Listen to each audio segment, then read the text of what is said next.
Bueno, antes que nada, gracias a todos por venir a esta jornada académica que realizamos, desde el ALDE, del Centro de Estudiantes, de la facultad.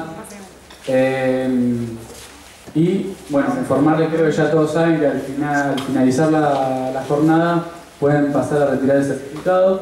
Y también desde ya, después lo vamos a presentar, pero un millón de gracias a Horacio Tavares, a Carlito del Frade, por estar presentes acá hoy con nosotros y por, digamos, destinar parte de su tiempo a dictar esta jornada, esta charla, justamente para nuestra formación, si se quiere. Bueno, contar brevemente yo, para dar una apertura a esta jornada, básicamente por qué hacemos esta jornada de problemáticas en adicciones, el contexto sociopolítico y algunas aproximaciones clínicas en el abordaje de las adicciones.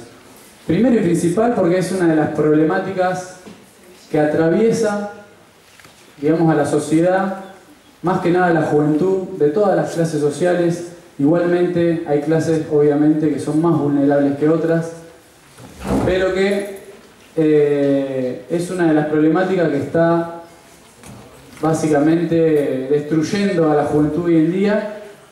Y bueno, justamente nosotros que somos estudiantes de esta facultad, estudiantes de psicología, estudiamos 6 años esta carrera, en donde los contenidos, para nosotros que estamos, digamos, en distintos años de esta carrera, creemos y vemos que no están acorde a las necesidades actuales que tiene esta sociedad, digamos, para atender la demanda que tiene la sociedad, la gente. Y nosotros el día de mañana vamos a ser futuros profesionales de la salud mental. También hay gente, bueno, que veo de medicina, puede haber, digamos, personas de distintos ámbitos, pero el día de mañana vamos a tratar con la gente y nosotros no tenemos absolutamente nada de herramientas en el abordaje de las adicciones. Por eso creemos necesario, y por eso la idea también de enmarcarlo, ¿no? Que se vea cuál es el contexto sociopolítico. Por eso también está acá hoy Carlitos del Frade, que también, bueno, presenta su libro para entender cuál es la realidad de la sociedad, digamos, hoy en día. Creo que nosotros tenemos un desafío importantísimo en esta facultad, con este nuevo proyecto de facultad que está en marcha y demás, de poder poner en jaque el plan de estudio, ¿no? Que se cambió ahora hace muy poco, pero en realidad, digamos, no cambió de fondo mucho. Tenemos que poner en jaque y en tela de juicio cuál es el perfil de psicólogo que necesitamos, que necesita la sociedad. Para nosotros tiene que ser justamente uno que no desentienda las demandas sociales, que sea uno comprometido con las necesidades sociosanitarias de la sociedad, de la población en general, del pueblo. Nos parece que ese tiene que ser el horizonte nuestro, y por eso hacemos esta jornada. Porque creemos que es necesario tener estas herramientas y abrir estos debates. Y por eso, bueno, tenemos acá a dos grandes y bueno, primero presentarlo acá, Carlito del Frade, escritor, periodista, escritor de numerosos libros sobre el narcotráfico, la situación del narcotráfico tanto en la ciudad de Rosario como en la provincia de Santa Fe, en Argentina, una historización. Bueno, hoy también electo diputado provincial por el Frente Social y Popular, eso también habla de un actor social comprometido, pero más allá de eso es también una persona que está en el campo, digamos, que patea los barrios, que patea la ciudad, y eso creo que es lo que lo hace, digamos, distinto, confiable, y que justamente esté en todas las facultades o cualquier charla que lo llamemos, que venga y se predisponga a contarnos todo lo que sabe, ¿no? Y bueno, también tenemos a Horacio Tavares, que es psicólogo de esta facultad, ha sido presidente del Centro de Estudiantes también en la época del Rosariazo, no es menor. Cuando estábamos entre Río y Córdoba, sí, en esa época, efectivamente, en la época del Rosariazo, nosotros teníamos el Centro de Estudiantes en el sótano.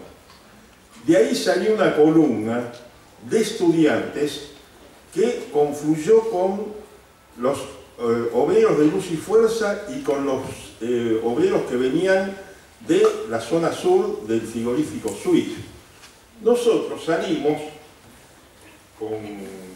Yo me acuerdo, tenía un piloto como ese y tenía como 5 o 6 molotov, todo.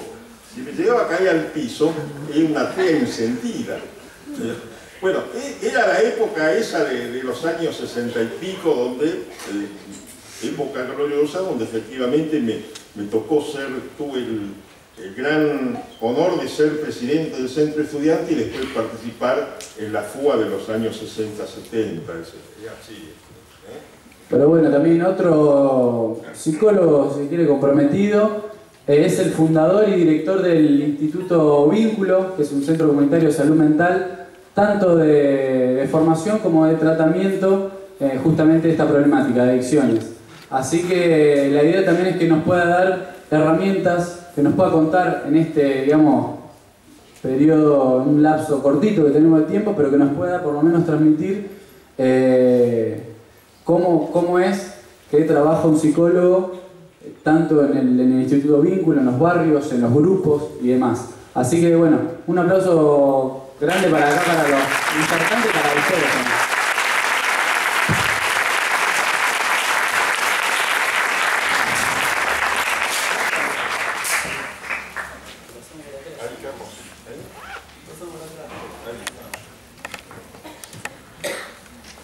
¿Cómo les va? Buenas tardes. La verdad que es un privilegio estar acá ante tanta gente joven, con tantas ganas.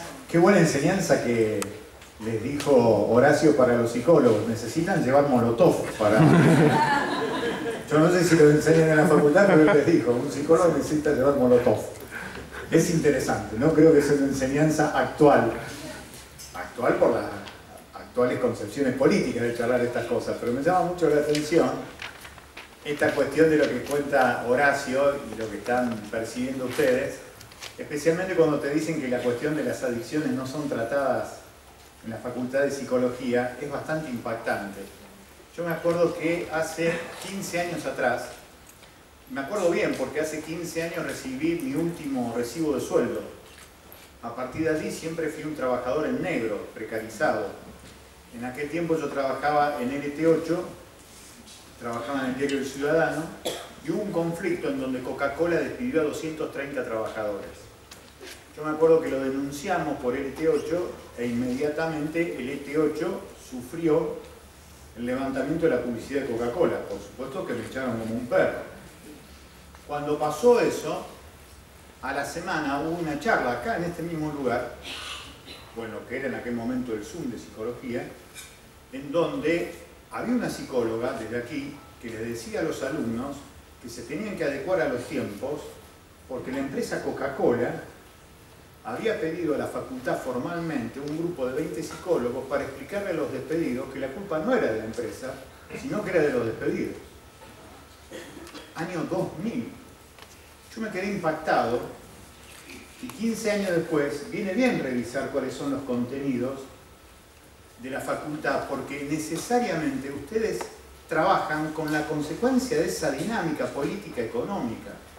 Más allá de las escuelas en las cuales ustedes participen, adhieran, sea como sea, cada uno de los pacientes, cada una de la gente que ustedes se van a reunir, está directamente vinculada, está directamente atravesada por esas historias políticas, sociales y esos intereses concretos. No es lo mismo trabajar con la gente desde sus problemas y otra cosa es intentar hacerles creer a ustedes y que ustedes lo crean que son técnicos que pueden trabajar de acuerdo a quien les pague. Allí hay una pregunta fundamental que nosotros siempre la ponemos en las últimas charlas. Nosotros, ¿qué hacemos? ¿Qué hacemos cada uno de nosotros con lo que estamos haciendo en nuestras vidas? Es fundamental pensarlo. Viene bien porque no solamente esto que cuenta Tavares tenía que ver con otra ciudad, con otra concepción, pero también con un compromiso muy activo de cada uno de los integrantes de la sociedad con lo que pasa. Porque si uno no se mete con lo que pasa, uno se hace cómplice de lo que pasa. Lo que nosotros venimos a contarle aquí brevemente es un libro de 600 hojas, así que en las próximas 6 horas vamos a terminar este recuento de cosas, pero para mí en serio es un privilegio estar acá, estoy como lo que soy, un trabajador de prensa, un periodista de investigación que en los últimos años ha trabajado mucho esta cuestión del narcotráfico. Y empezamos, como siempre, me parece a mí que hay que empezar una historia. La historia se empieza desde el presente. Si ustedes ven, hoy, por ejemplo, las páginas del Diario de la Capital se van a encontrar con una fotografía de una ametralladora que se llama FMK-3. Esa ametralladora es la tercera que se encuentra en una semana en posesión de pibas y de pibes entre 15 y 25 años. Horacio en el 69, en una etapa de convulsión social, iba con Molotov. Hoy los pibes de 15 años tienen ametralladoras en sus casas. Algunos pibes tienen ametralladoras en sus casas. ¿Por qué los pibes de hoy, acá en Rosario, muy cerquita de acá, tienen ametralladoras en sus casas, no tienen trabajo o están ausentes de la escuela secundaria o no tienen posibilidad de hacer deporte o de generar cultura o alegría? Es uno de los grandes dramas sociales que hoy tenemos, no solamente en la provincia de Santa Fe, sino en toda la Argentina. Pero eso está pintando algo. Hoy hay pibes de 15 años que tienen a su alcance una ametralladora FMK-3, un arma de guerra, que les llega porque hay un fenomenal mercado negro ilegal de armas que les llega con mucha facilidad a los pibes. El último dato que tenía de un chico de 15 años la semana pasada, Alan, que había matado a otro pibe de 20 años, lo había matado con esa ametralladora, y esa ametralladora la compró con una moto que le había comprado con todo su esfuerzo su papá. Canjeó la moto por la ametralladora. ¿Por qué un pibe hoy en la ciudad de Rosario, en esa ciudad del Rosariazo, en donde en 1969, cuando matan a un aprendiz obrero, en mayo de 1969, de 15 años, 100.000 personas salen a las calles, a estas calles, de esta ciudad, salen a decir, es inadmisible que maten a un pibe, y salen 100.000 personas y es en el cortejo fúnebre más multitudinario de la historia política rosarina, porque no se bancaba la gente en el 69 que maten a los pibes. En esta ciudad, 46 años después, los pibes tienen ametralladora y el 85% de los 250 asesinatos que tuvimos el año pasado fueron pibes menores de 25 años. ¿Hubo 100.000 personas para decir no con los pibes, no, basta esto? No, no hubo. Se naturalizó.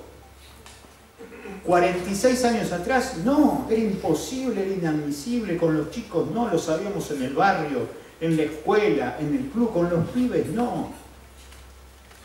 46 años después algo ha pasado, la geografía es la misma, las calles son las mismas, la historia está presente, pero se ve que hay algo en nosotros que nos hace imaginar que el dato que se escribe en un diario es solamente eso, papel, tinta o lo que leemos en las páginas web. 46 años después, el 85% de 250 asesinados como tuvimos nosotros el año pasado, chicas y chicos menores de 25 años. En la última semana, 3 pibes entre 15 y 25 años con una ametralladora. ¿Por qué? Nosotros venimos a compartir con ustedes algunos datos, pero estos datos hay que tenerlos en cuenta porque si no nos damos cuenta del contexto histórico y del negocio que ilumina este contexto histórico, es muy difícil que nos encontremos en una situación de cómo pensar esta realidad. Siempre el sistema en el que vivimos, que se llama capitalismo, tiene dos variantes: sangre y dinero. La historia del capitalismo es la historia de la sangre y es la historia del dinero. En los últimos 50 años, el Banco Mundial, Naciones Unidas, el Fondo Monetario Internacional, la OCDE, que es la Organización para el Comercio y el Desarrollo de Europa, han coincidido que desde el 60 hasta el 2015, las principales 5 actividades del mundo que más dinero le producen al sistema son, por un lado, y en primer lugar, el petróleo. Segundo lugar, las armas. Tercer lugar, los medicamentos. Cuarto lugar, las drogas ilícitas, las llamadas ilícitas. Y en quinto lugar, la trata de personas. Nosotros en Argentina tenemos los 5. Y en la provincia de Santa Fe tenemos 4. Cuando vos empezás a pensar este contexto internacional, vos decís, entonces no es casualidad que un pibe de 15 años acceda a una FMK3. No es casualidad porque cuando vos lees en las noticias internacionales, como pasó el año pasado, que aumentó el Ministerio de Seguridad de Estados Unidos, el Ministerio de Defensa, el presupuesto para hacer armas, al año siguiente vas a ver matanzas en África, en América Latina y en Asia. Es una regla de 3 directa. Un año anterior se anuncia el aumento del gasto militar en Estados Unidos, Alemania y Rusia. Al año siguiente tenés masacres en América Latina, en África y en Asia. Y esto se cumple inexorablemente. Quienes leemos esto, quienes hemos aprendido a leer esto, nos causa hasta estupor la certeza con que va a funcionar esta ingeniería. Y funciona así. El negocio del narcotráfico, el negocio de las armas, es inherente a la acumulación de dinero fresco que necesita el sistema. Combatir al narcotráfico es combatir al capitalismo. Claro, cuando vos lo decís de esa manera, decís, el 5% de la sociedad está solamente con la idea de combatir al capitalismo. Claro, porque nos enseñan a creer que es imposible hacerlo. Por eso cada día más tenemos más armas y más narcotráfico. Hay que tenerlo en cuenta ese dato y hay que dimensionarlo y darle siempre el contexto a las cosas que pasan acá, a la vuelta de la esquina, a la vuelta de la Siberia. Cuando ustedes salen de la Facultad de Psicología, se van a encontrar con esta realidad. El 1 de julio de 1973 se crea el primer gran aparato estatal para controlar el negocio del narcotráfico. El creador se llamaba Richard Nixon, en aquel momento presidente de Estados Unidos. 1 de julio de 1973 creó esa sigla que habrán visto en un montón de películas, la DEA. A partir de eso Estados Unidos planifica quiénes son los proveedores de marihuana y de cocaína y después de lo que iba a venir, el desarrollo de las drogas sintéticas. Es la DEA la que planifica la aparición de lo que hace una leyenda en América Latina, Pablo Escobar Gaviria, que es el principal proveedor de cocaína al mayor mercado consumidor del mundo, que son Estados Unidos, con 36 millones de consumidores. Por eso le dieron permiso para tener edificios enteros en Miami, en Florida. Le dan permiso, lo dejan entrar. No lo enfrentan, lo van a enfrentar después. Primero le dan autorización para que sea el proveedor, para tenerlo manejado. ¿Por qué necesitaba esto Estados Unidos?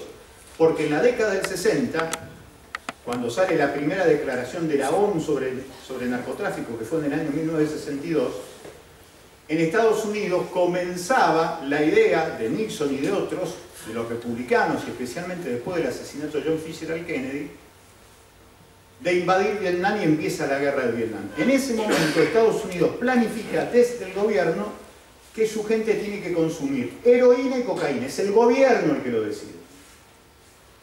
¿Para qué? Para insuflarle ánimo, para llevar a camadas de pibes, tal vez el ejemplo más paródico, pero ejemplo al fin es Rambo, del tipo que va a pelear a Vietnam, no sabe bien por qué diablos pelea, vuelven, lo tratan como paria. Esa generación de tipos que terminan convirtiéndose en tipos como Rambo, esas generaciones eran impulsadas por el consumo que se libera en la década del 60 de Estados Unidos de heroína, cocaína, fundamentalmente para insuflar ánimo, espíritu guerrero, espíritu loco, violento, que tenían que descargar en Vietnam.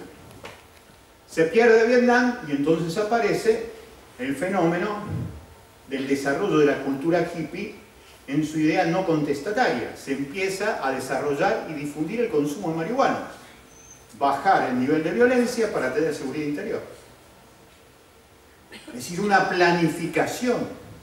Después surgen cosas muy fuertes, por ejemplo, se financia la guerra de los contranicaragüenses, los que estaban en contra de la revolución que estalló en julio de 1979, con el tráfico de heroína que traían de Afganistán. El traficante era un coronel, Oliver North, de los Estados Unidos. Es decir, un negocio paraestatal.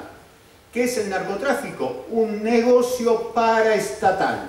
Un negocio ilegal de nichos corruptos del Estado que necesitan, por un lado, plata fresca y por el otro lado, hacer que las cabezas de los pibes sean dependientes químicamente, porque no quieren más que haya una década del 70 y ustedes se enamoren de la idea de la revolución.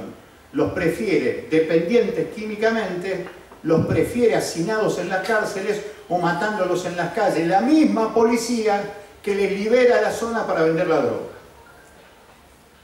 Gran negocio del sistema capitalista, doble gran negocio del sistema capitalista. Por un lado, negocio económico. Por el otro lado, negocio político. Ustedes se convierten en idiotas útiles manejados químicamente por esto que es un fenomenal negocio. Negocio paraestatal, repito, negocio paraestatal que se repite en todos los países del mundo. Vamos a ver cómo funciona en la Argentina. Entonces comienza lo que Ronald Reagan llama, en la década del 80, larga Ronald Reagan dos guerras. La guerra de las galaxias, que aquello lo denominaba Ronald Reagan con mucha habilidad en concepto de aquella película que tiene ya 6 films, la saga de la guerra de las galaxias de George Lucas. Pero ¿por qué decía Reagan esto? Porque quería el control del espacio exterior a través de los satélites. Reagan lanza eso y lanza en forma paralela la guerra contra el narcotráfico, el combate contra el narcotráfico. Y a partir de ese momento, los países de Sudamérica, los ejércitos de Sudamérica, empiezan a responder al Comando Sur del ejército norteamericano diciendo: nuestra hipótesis de conflicto hoy, ahora que estamos en democracia, después de las desapariciones, después del terrorismo de Estado, que obviamente también respondía a un plan digitado por los Estados Unidos, era, entre otras cosas, ahora la hipótesis de conflicto, el combate contra el narcotráfico. El más grosero de nuestros dirigentes políticos en ese sentido fue Menem, cuando dijo: necesitamos al ejército contra el narcotráfico. Digo que fue el más grosero porque después, hasta hace poco, hemos escuchado esa definición de meter al ejército para ir a las calles de las ciudades para controlar el narcotráfico. Esto va a aparecer, y más con los resultados que se van a dar en octubre, esto va a volver a aparecer. Van a escuchar ustedes cada vez con mayor habitualidad la idea de que el ejército tiene que controlar las calles de las principales ciudades de la Argentina para combatir contra el narcotráfico. Esto no es una predicción, es la lógica que se ha dado en los últimos tiempos aquí en América Latina. Entonces aparece en el año 1993, después de lo que dice Reagan, la decisión de terminar con el principal abastecedor del principal mercado consumidor del mundo, que son los Estados Unidos, de cocaína, de terminar con Pablo Escobar Gaviria. Pablo Escobar Gaviria termina asesinado, como ustedes lo saben, el 2 de diciembre de 1993, allí en una de las casas de Medellín, pero el proveedor de Pablo Escobar Gaviria, Roberto Suárez Gómez, un tipo que deberíamos conocer y mucho los rosarinos y también los argentinos. Roberto Suárez Gómez es el llamado rey de la cocaína, era un empresario boliviano, que era el que abastecía de cocaína a Pablo Escobar Gaviria.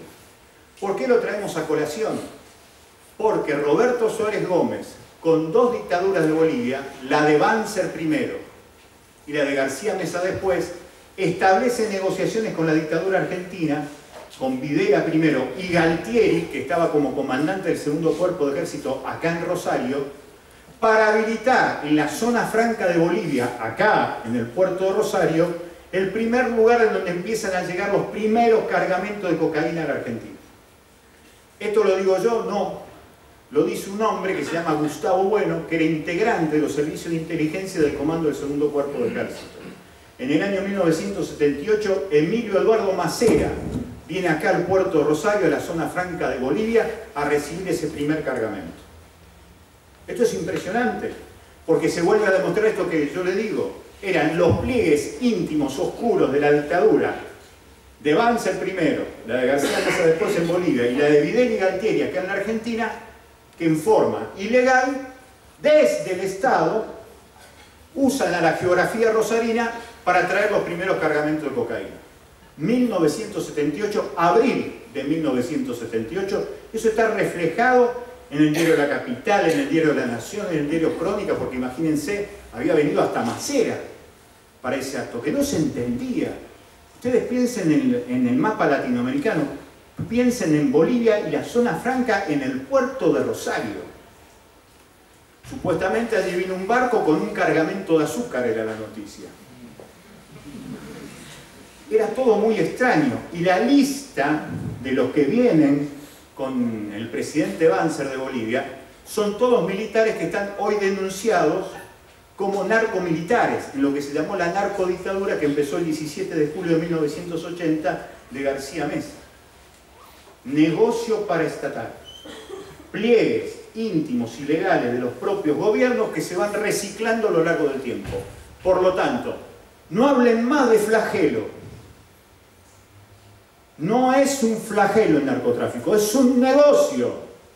Y es un negocio paraestatal, en donde participan nichos corruptos de los gobiernos, nacionales, provinciales y municipales.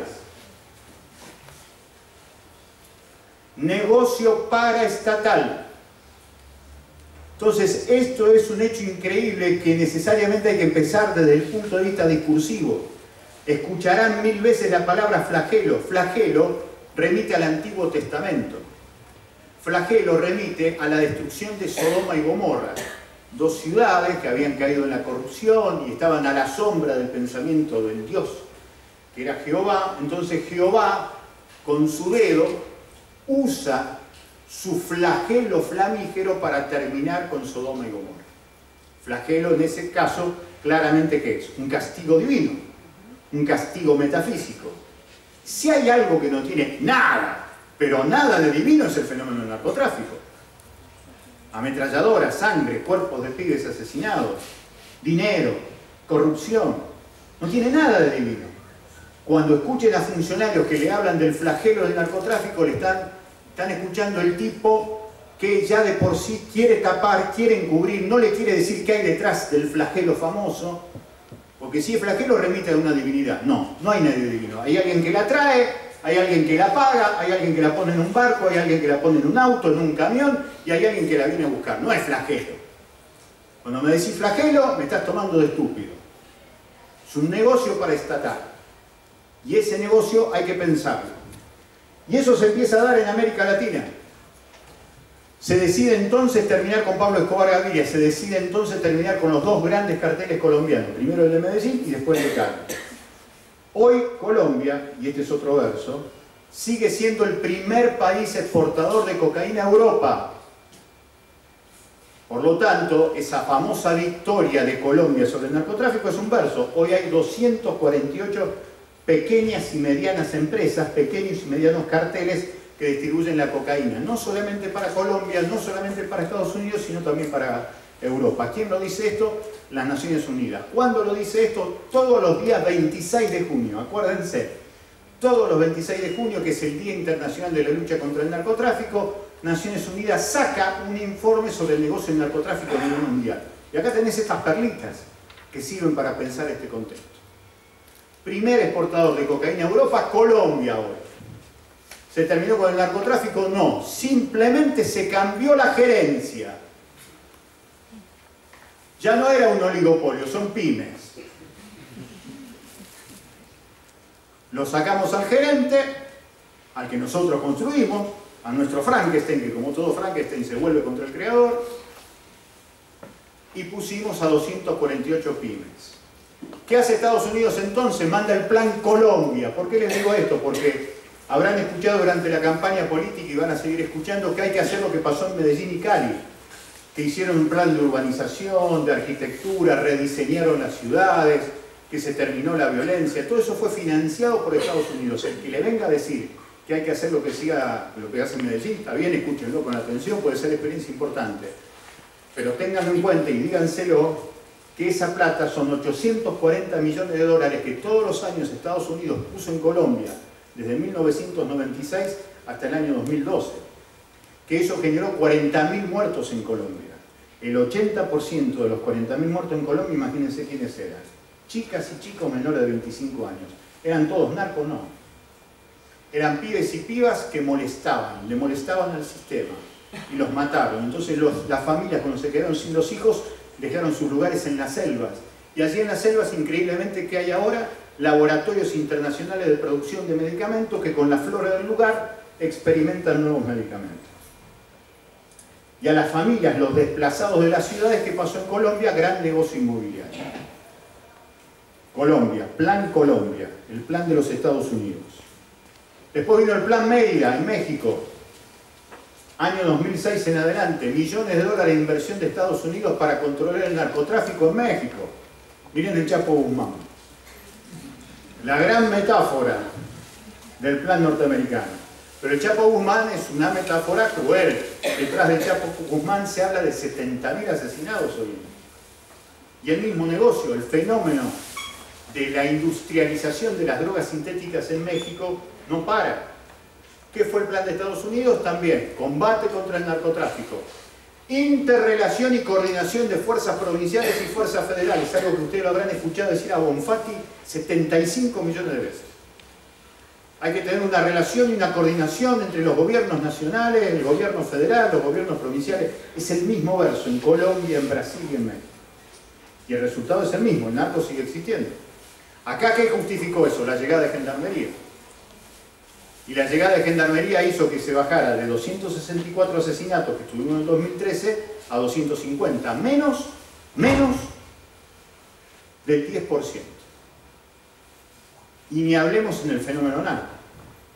Sigue habiendo consumo, sigue habiendo venta, sigue habiendo exportación de Rosario hacia otros lugares, como se demostró hace poco con un cargamento que salió de Rosario y llegó a uno de los puertos de Francia. Estos casos están demostrando, insisto, cómo viene esta teoría. Bien, se termina Pablo Escobar Gaviria. Se elige entonces una ruta alternativa de la droga colombiana para Europa. ¿Quién lo elige? La DEA, que es la que regula el negocio del narcotráfico.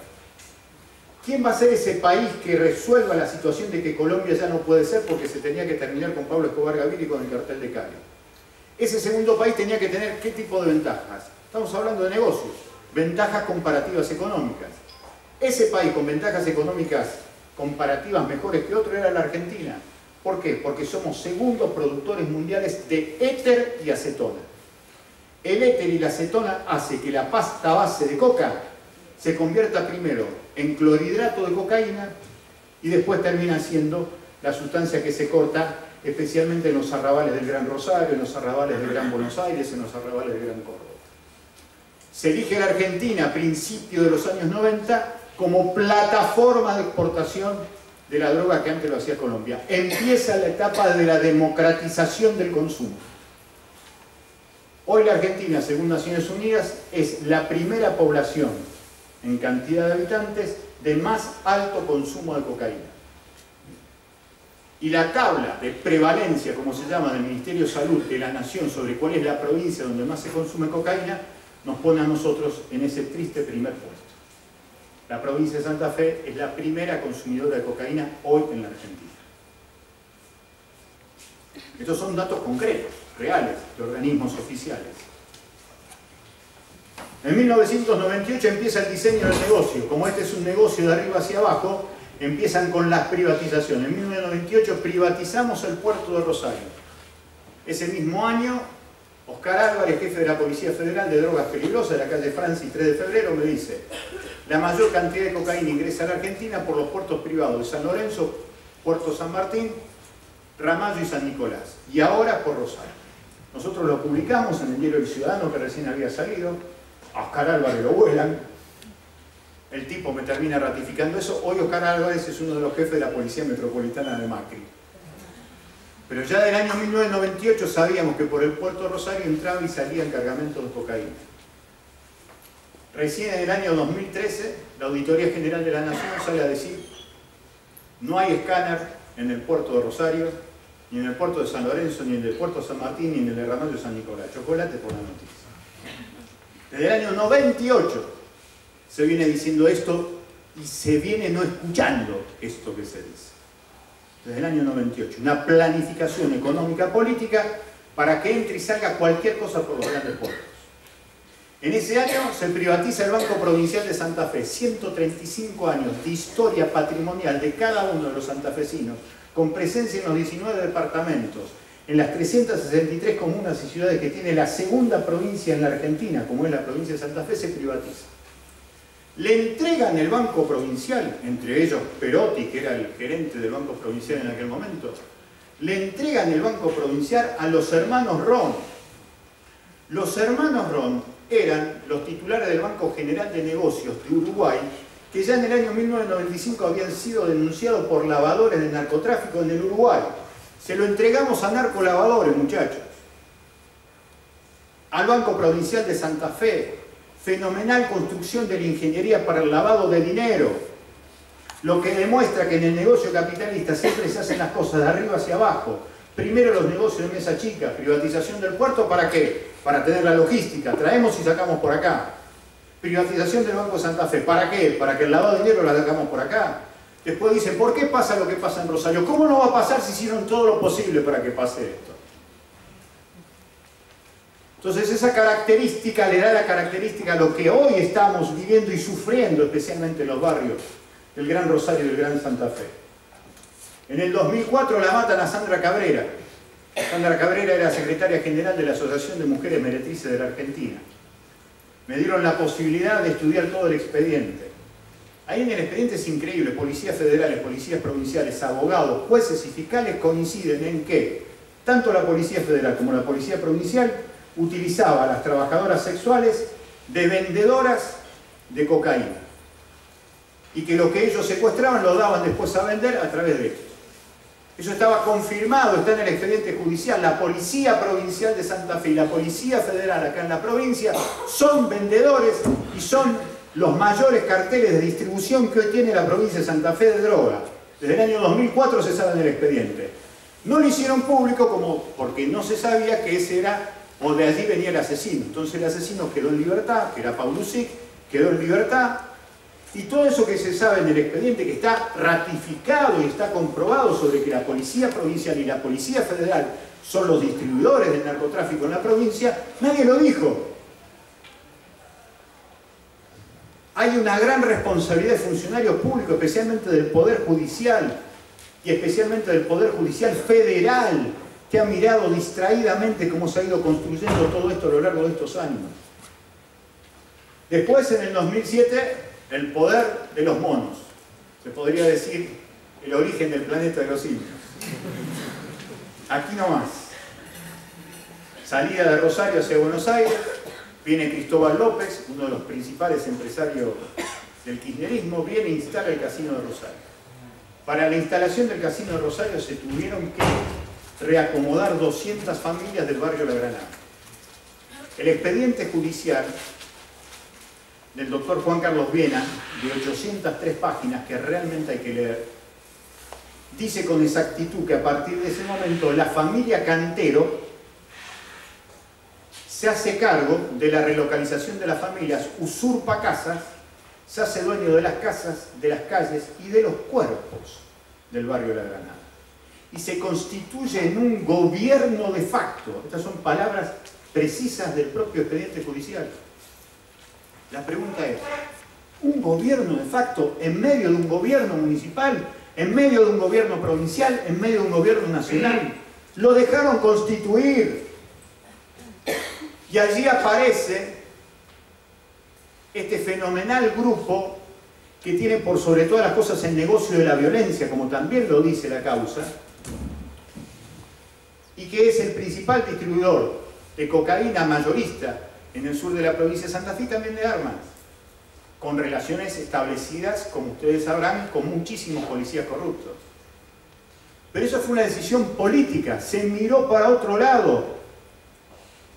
Y una vez nosotros se lo planteamos cuando presentamos este libro, en donde está toda esta historia que estoy contando, se lo planteamos al propio ingeniero Miguel Lichi, que ahora va a ser gobernador, y que era el intendente en aquel momento. ¿Por qué miraste para otro lado, Miguel?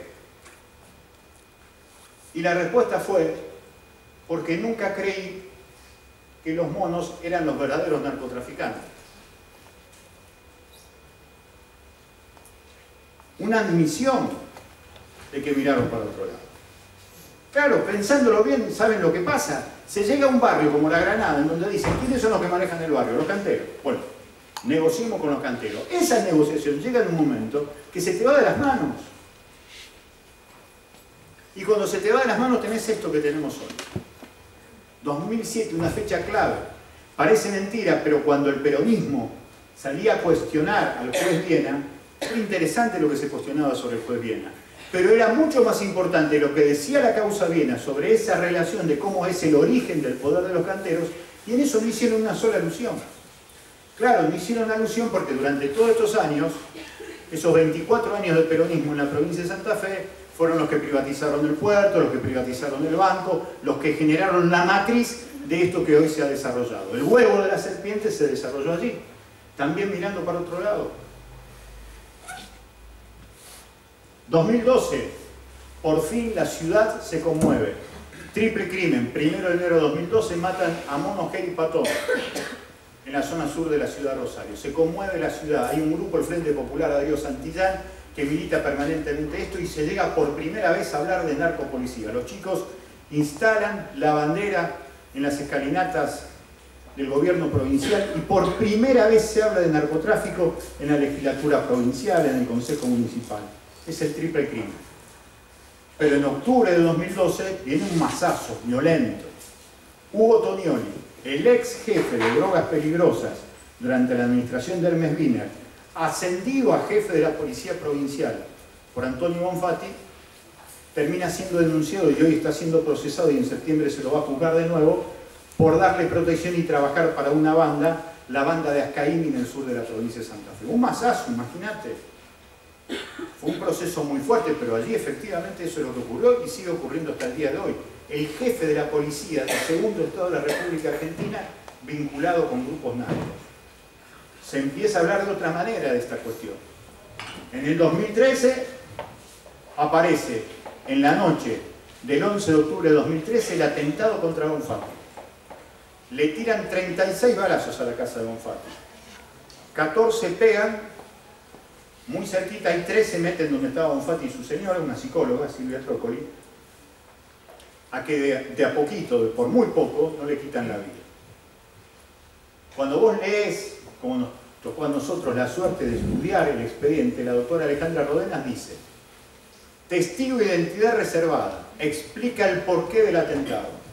Hubo una reunión entre los principales grupos narcos de la ciudad de Rosario que dijeron que había que darle un susto al gobernador Bonfatti, porque después del crimen del pájaro cantero, el 26 de mayo de 2013, cuando empiezan una serie de venganzas, hubo un movimiento policial para tratar de acordonar a los grupos narcos. Entonces, frente a eso, los grupos narcos deciden: vamos a darle un susto, testigo de identidad reservada. La doctora Alejandra Rodenas le da verosimilitud, lo pone en los fundamentos. Se pensó, se craneó, como dicen ustedes, a través de una reunión de grupos narcos de Rosario, el atentado contra Bonfatti. Termina la resolución en la página 34. Se resuelve que el responsable intelectual y material es el señor Emanuel Pimpi Sandoval, un chico de 22 años, de la zona norte de la ciudad de Rosario. Se lo resuelve que es el responsable intelectual y material. No toma el pelo. Porque claramente las pruebas demuestran que el tipo estuvo ahí, fue el que disparó. Claramente es el material. Pero si en la página 8 me decís que hubo una reunión de grupos narcos que pensaron esto y que contrataron a este muchacho, ¿por qué diablo me decís después que el responsable intelectual es el pibe de 22 años? Esas cosas no se cuestionaron, no se han dicho, pero forman parte de esta realidad que ustedes deben conocer. Después, a fines de ese año, lo matan a Luis Medina. La historia de Luis Medina también es para un libro de ciencia ficción directamente. 9 de abril de 2014 llega la Gendarmería. Ahí tendría 1000 anécdotas para contarles porque fuimos los únicos periodistas de Rosario que estuvimos durante todo el desembarco de Gendarmería. Mínimamente. Llegan todos a las 4 de la tarde, son 67 grupos operativos. Está la Policía Federal, Gendarmería, Prefectura, llega Bonfatti, está Lamberto, estamos nosotros, estamos en el centro operativo. 4 de la tarde se larga el operativo, 4:20 empiezan los grupos alfa a comunicarse. Todo con expectativa. Vamos a secuestrar cientos de kilos, me decía Gardner. Cientos de kilos y cientos de personas y muchísima plata. Bueno, eso a las 3 de la tarde. Van viniendo en helicóptero. 4 helicópteros sobre Rosario, no sé si se acuerdan eso. Parecía Apocalipsis Now, Rosario. Venían los helicópteros del lado del río Paraná. Entonces llegan 4 y 4 de la tarde. Alfa 1. Toda la expectativa, silencio. Algo así como penal de Messi contra Chile. Negativo. ¿Cómo negativo? Nada. Bueno. Alfa 2, negativo. Alfa 3, negativo. Alfa 4, negativo. Las caras. Tenía que ver las caras de los tipos que venían de Buenos Aires. De los 67 lugares solamente encontraron algo en 10. La más impresionante en una, imagínense, Alfa 24. Tenemos un problema acá. ¿Por qué Alfa 24 tienen un problema? Decía el jefe de comunicación de la Federal. Porque entramos, tiramos gases lacrimógenos, tiramos la puerta abajo, entramos con los fusiles, con mirada de infrarrojo, todos cubiertos, y la señora que estaba allí se descompuso. ¿Y cómo no se va a descomponer? Pero ¿y cuál es el problema? Que la señora que se descompuso está embarazada, está de 9 meses, está a punto de parir. Entonces le agarró una crisis de nervios. Bueno, vamos a llamar a una ambulancia. Ahí estaba Segueso, al lado mío. Le tengo que mandar una ambulancia. Me mandó la ambulancia. ¿Cómo se manejan las cosas, no? Porque son así como se manejan las cosas. Pero fíjense qué postal. La profundidad cultural de esta postal. La mujer embarazada estaba trabajando en un búnker para ganar 400 pesos diarios, creyendo que ese dinero le iba a dejar un futuro mejor a la vida que estaba a punto de parir. Es impresionante la postal. Porque si esa piba estaba ahí creyendo que el futuro mejor para su hijo o su hija va a estar ahí, es porque evidentemente lo buscó en otro lugar y no lo encontró. No encontró laburo en otro lugar. Porque esto florece exactamente en el lugar en donde el agujero negro de la década del 90 nos dejó la devastación de los talleres, la devastación de los comercios cerrados, en donde los pibes cuando no terminaban la secundaria iban a laburar. En los barrios de Rosario en ese 69 había laburo. Entonces un pibe no terminaba la secundaria y se iba a laburar a un tallercito. Una piba no terminaba la secundaria y se metía en la tienda. Hoy no está ni la tienda, ni el comercio, ni el tallercito. Entonces los pibes, para empatarle la angustia material de no tener con qué agarrarse de la vida, se agarra de la guita que te da el narco. La mujer estaba a punto de ser mamá laburando para un narco creyendo que su futuro mejor venía de la mano de un narco. Es un proceso social muy fuerte que hay que mirar, hay que entender de dónde viene la violencia. No es un flagelo, no viene de lo metafísico, viene de un proceso histórico que se nos mete a nosotros, que tiene que ver con nuestros viejos, con la ciudad que ya no es o que dejamos que sea. Gendarmería, 2015, el presente, para terminar.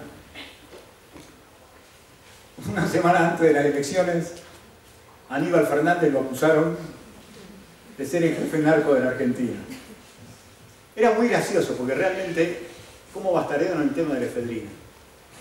La efedrina, para los más antiguos, los que se acuerdan, empezó a ser nombrada en la Argentina en el Mundial 1994, cuando al Diego le cortaron las piernas. Tenía efedrina y bueno, pasó todo lo que pasó en ese Mundial 94. Ahí empezó a aparecer la palabra efedrina. ¿Para qué se usaba la efedrina? Para complejos adelgazantes, complejos vitamínicos.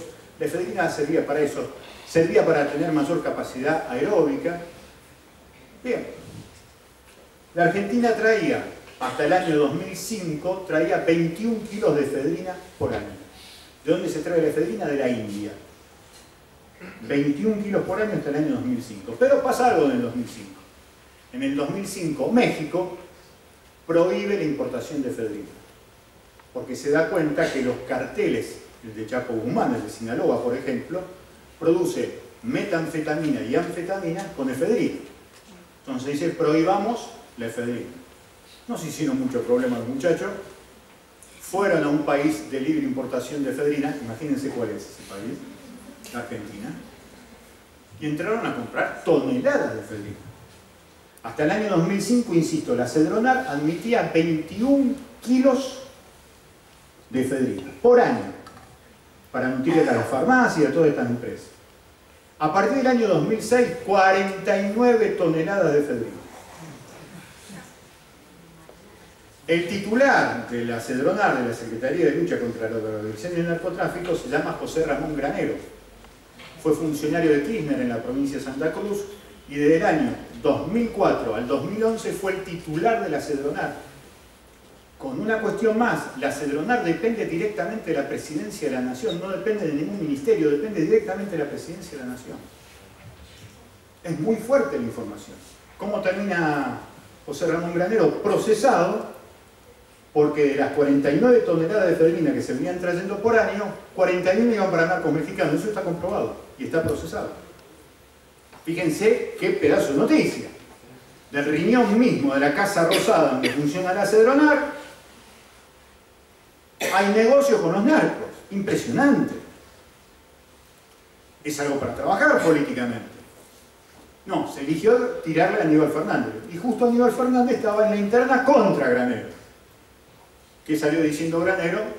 ¿Qué salió diciendo Fernández? De pechito me la dejó Carrió. ¿Vieron cómo habla Aníbal? Porque claro, tenía mucho para defenderse. Pero el tema de la efedrina es gravísimo, porque ¿qué demuestra? Que la Argentina es un país narco.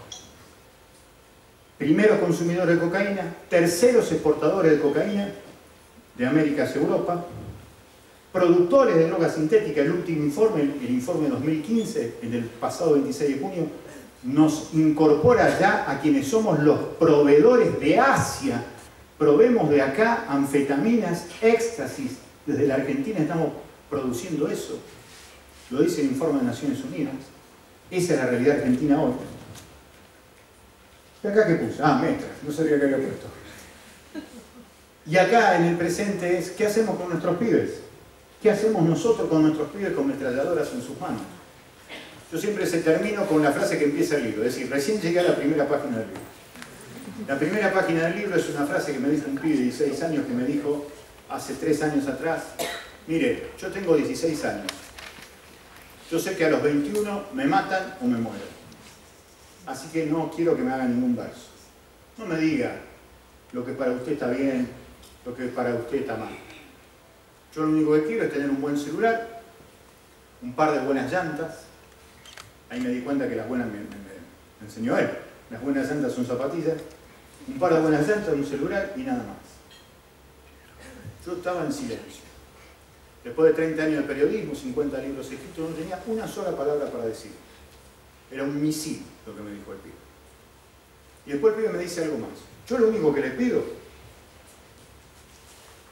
es que usted esté al lado mío en algún momento para saber si lo que me dijo era verso o era verdad. Y terminó la frase. Yo cuando escuché la frase no solamente quedé impactado, sino que sabía que esa frase era el principio del libro, como lo es. Y cuando escribí la frase, ya en la tranquilidad que te da la compu, el visor de la compu, y empezar a escribir la frase, me di cuenta que la frase tiene 2 partes. La primera parte, la poderosa desolación, la tremenda soledad que tiene ese pibe, el pedazo de miedo que tiene ese pibe. Ese pibe tiene la certeza que a los 21 años es boleta. Pero al mismo tiempo, el pibe me da una receta. El pibe en la segunda parte me dice: por favor, que esté a su lado para saber si lo que le dije era verdad o era verdad. ¿Qué le estaba diciendo el pibe? Cercanía, afecto y compromiso. Que aquello que digamos con el pico lo sostengamos con el cuerpo. Viejos valores de una Argentina que es difícil encontrar en internet, pero que todavía existe, porque existe en ese pibe desesperado que te pide ayuda de 16 años. De esos pibes desesperados que ustedes van a tener por decenas en los lugares donde laburan. La gran pregunta es: ¿qué hacemos nosotros frente a esto? Lo primero que digo es tomar conciencia que esta es una lucha por una humanidad en donde haya un futuro y que sea cada vez menos feroz este sistema injusto y de muerte que es el capitalismo.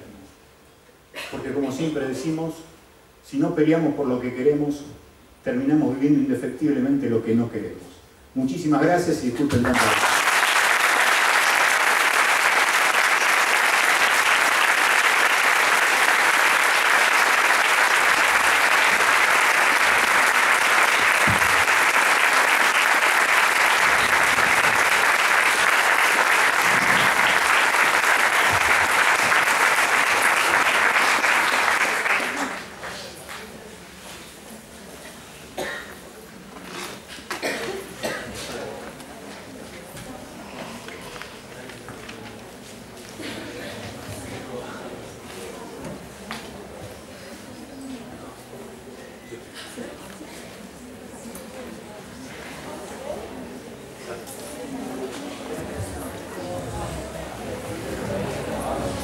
Bueno,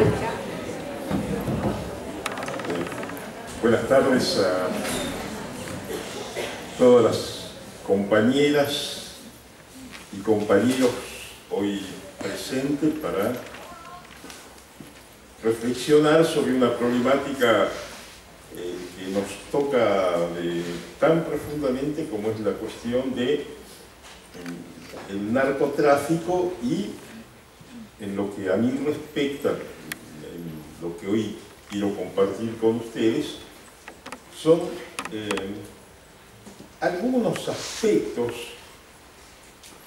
de los abordajes clínicos terapéuticos que desarrollamos con personas que tienen trastornos por consumo de sustancias. Esta brillante exposición de nuestro amigo de Carlos nos ha colocado en el marco en donde se desarrollan estos dramas. Este último pibe, como él bien decía, que es un pibe que vive en el desamparo material y simbólico, es un pibe que necesita ternura. Fíjense, es un pibe que nos introduce desde su cotidianidad en una de las grandes definiciones que tenemos sobre la dependencia. En esto tenemos múltiples miradas, múltiples lecturas. Hay una que a mí me gusta repetir con mis alumnos, y es una definición que hace un psicoanalista francés, Yves Pellissier. Dice: las drogadependencias son una respuesta monstruosa a carencias monstruosas. Respuestas monstruosas a carencias monstruosas, y nos introduce de lleno en el campo de las carencias, del vacío, de esto que quienes trabajamos en estas problemáticas, no solamente encerrados en el consultorio, sino yendo a caminar las calles de nuestras ciudades, nos vamos encontrando carencias, no solamente materiales, sí materiales, pero no solamente materiales. Hay carencias de afecto, hay carencias de ternura, aquello que en algún momento nos enseñó un gran psiquiatra y psicoanalista argentino, Fernando Ulloa, cómo la ternura es constitutiva de la subjetividad, y que cuando falta la ternura, la contrapartida aparece la mortificación. Carencias también de palabras, esto que conversamos alguna vez contigo, Carlos, que cómo ha caído el lenguaje de los argentinos, las palabras se han reducido, nos han robado las palabras, nos han robado el medio de la expresión, del contacto, de la transmisión de ideas, pero también de afectos. Y entonces nos encontramos ahí, atrapados en esta cuestión autista de no poder comunicarnos con el otro. Carencias de escucha, porque los pibes también necesitan escucha. Ese es el territorio de las carencias que después van a instalar lo que es la clínica del vacío. Y decíamos, respuestas monstruosas a carencias monstruosas, porque del otro lado están esto que son las respuestas monstruosas que terminan generando situaciones demenciales en pibes que hoy lamentablemente pululan y caminan por las calles de Rosario. Pero cuidado, digo cuidado, porque esos pibes no son sino, el emergente de esta sociedad en crisis. El otro día, conversando con un periodista, nos hacen una nota en Canal 5 y ellos traían el ejemplo hicieron un testeo entre pibes del barrio donde planteaban que el inicio del consumo de alcohol está en los 10 años, 8 años, 9 años. Pibes que empiezan a consumir alcohol y que de ahí avanzan a otras sustancias, marihuana, cocaína, etcétera, etcétera. Pibes que cuando llegan a los 17, 18 años lamentablemente están robotizados. Pero además, pibes, venimos dictando un seminario ahí en nuestra institución sobre la escuela en la encrucijada, entre drogas y violencias. Una docente nos comunicaba en una de las escuelas del suburbio, pibas de 10, 11 y 12 años metidas en el campo de la prostitución y comentando cuánto cuesta tal o cual práctica. Pibas de 10, 12 años y pibes. ¿Cuál es la sociedad? ¿Cuál es la...? Porque uno se pregunta, cuando escuchamos por ahí que algún trasnochado habla que dice que tiene que dejar que la mano invisible del mercado siga funcionando. Digo, esta es el producto de la mano invisible del mercado. Porque al lado de las grandes torres de cemento y de vidrio que tenemos, que nos han copado, dicen, hemos abierto el Paraná a la gente. Mentira. Han ocupado esos territorios para los grandes negocios ilícitos. Porque en esas torres de cemento y de vidrio está, como decía Carlos, lo concentrado, aquello de lo más típico del capitalismo: sangre, ilícitos y dinero. Pero al lado de eso, la mano invisible del mercado, está el barrio Empalme y Galegos, donde trabajamos nosotros. Está toda la zona que va de Avenida Génova hacia el Arroyo, donde hermanos nuestros viven en condiciones totalmente inhumanas. Ahí está la zona de Ludueña, donde muere acribillado el pibe Rolando Mancilla, efectivamente, defendiendo un búnker, 12 años, amasado en el barro de la miseria, de la desesperanza y del desamparo. Entonces, ahí cristaliza el drama del país, porque esos son familias que vienen corridas del Chaco, donde los varones de la tierra, digamos, se acaparan mayor cantidad de tierra, expulsan a la gente que tienen que venir a poblar son el 20% de la población rosarina que vive en esas condiciones. Esa es la mano invisible del mercado. Acumulación impresionante de riqueza, por un lado, y después para la gente, miseria, dolor, angustia. Y para controlarlos, para que los pibes, no se levanten y luchen, como fue la experiencia nuestra ya por los años 60. Para que no tiren molotov, o en todo caso utilicen la molotov para cuidar el búnker del narco.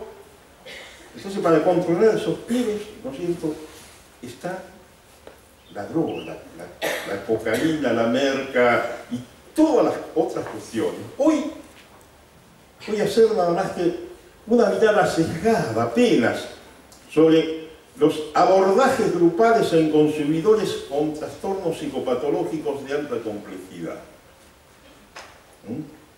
Y en esta mirada, desde ya, no está ajeno este debate que tenemos. Y digo por lo siguiente. A ver, decime para avanzar.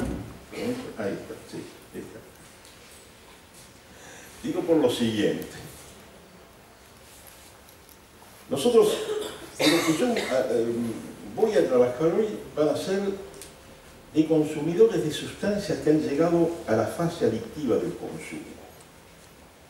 Claudio Libestein, uno de los grandes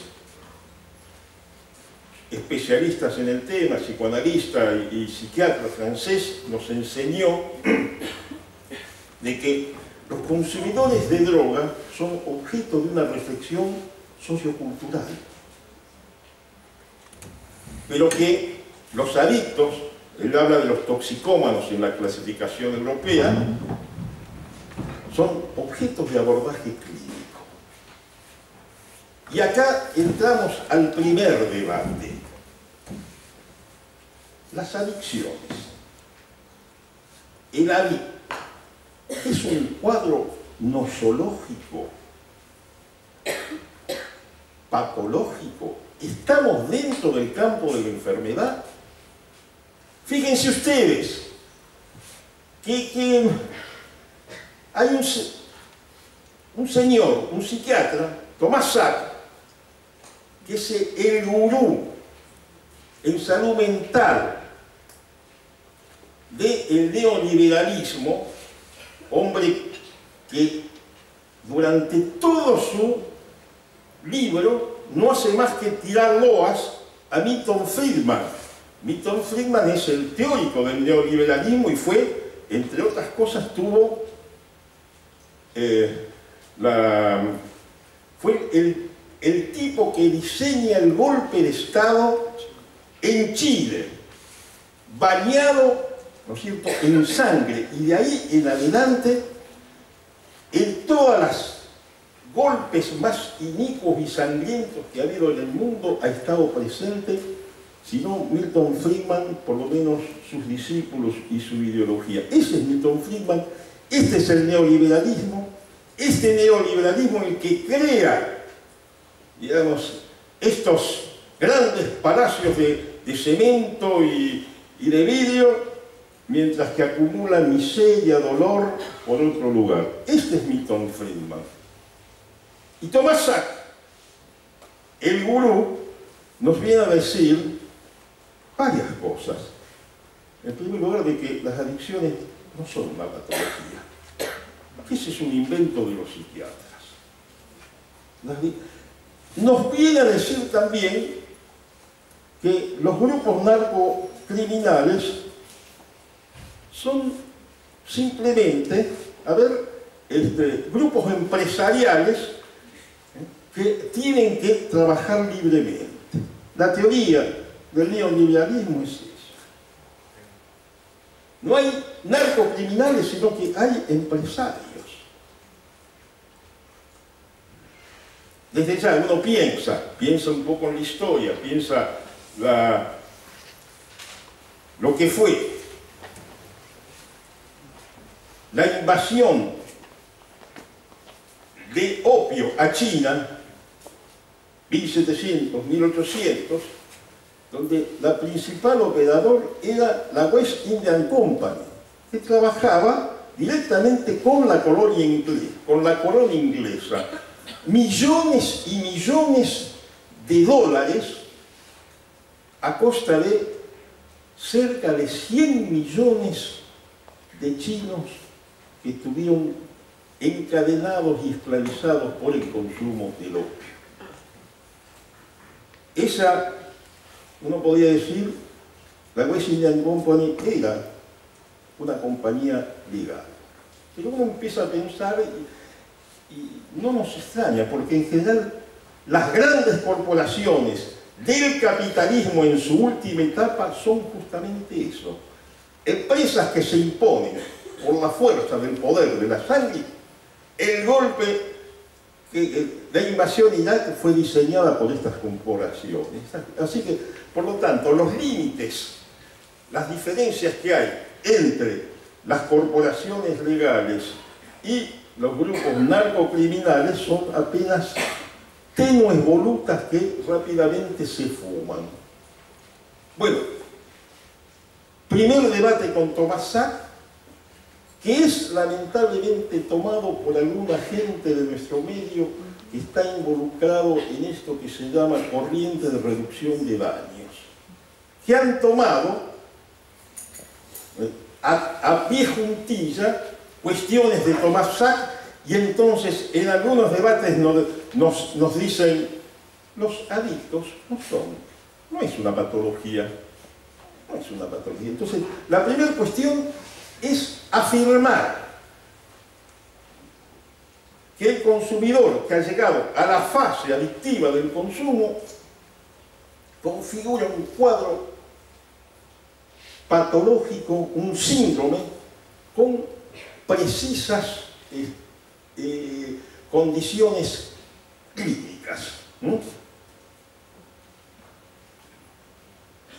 Entonces, si nosotros podemos mirar esta cuestión, de paso yo les aclaro esto: tenemos, compañeros estudiantes, tenemos que prepararnos para grandes debates, porque, digamos, en el mundo, particularmente los países del primer mundo, hay una invasión, un crecimiento desmesurado de las políticas y las ideologías neoliberales, neocoloniales, que se están imponiendo y que tienen expresión en el campo de la cultura y en el campo también de la salud mental. Vean ustedes las declaraciones de un posible presidente de Estados Unidos, este fascista salvaje Donald Trump, que ha instalado el lenguaje del racismo. Es un hombre típico, una típica creación del neoliberalismo. Entonces, estemos preparados para estos grandes debates. Y en primer lugar, una de las grandes cuestiones que nosotros como, trabajadores de la salud mental, tenemos que luchar por imponer la verdad a rajatabla.